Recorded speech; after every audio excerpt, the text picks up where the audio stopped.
more. Joining me now is Gap CEO Richard Dickson, first on CNBC and first timer at Davos. Welcome. Right. Thank you so much. Why are you here at Davos? Well, first of all, it's an incredible day to be here. But ultimately, you know, as Gap really becomes part of the cultural conversation and we focus our brands on cultural relevance, this is a place to really be part of the cultural conversation, speaking with, of course, world leaders and business leaders and philanthropic, endeavors to really understand the topics and considerations that are moving the world. So it's an important place for us to be, learn, listen. And as a student of culture, this is an incredible arena to learn. Agree with that. As someone who's been many times, cultural relevance has been the thing for you. Gap lost it. You come in August 2023. That's right. We've seen a recovery in all four of the brands. Yeah. Is Gap culturally relevant again? Look, we've made a lot of progress, and our people are really working very hard every day to maintain the disciplines that we've set up around our strategic priorities.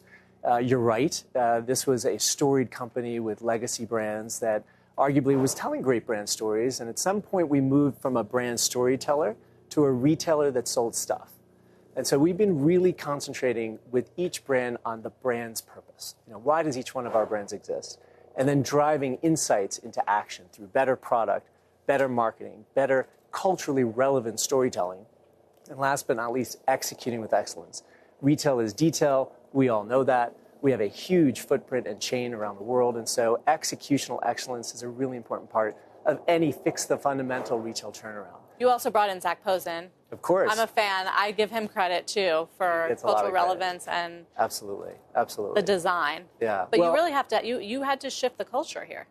Culture is a really important part of our strategic roadmap. There's financial and operational disciplines that we've instituted. With that, we can reinvigorate our brands, strengthening our platform, and energizing our culture. And as far as Zach goes, we are so happy to have Zach be part of our company. And it is symbolic of the creative energy that we're infusing into the company all around our different. So where are you on the journey?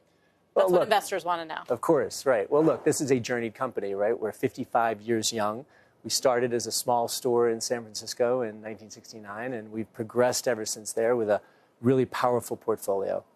It's a company that has had pits and peaks, and ultimately, I think as you see the last couple of years, we've really put our strategic priorities into action, stabilized the top line and starting to see growth in some of our core assets, expanded our gross margins significantly over the last couple of years, operating with financial rigor that really has resulted in better EBIT and operating margin.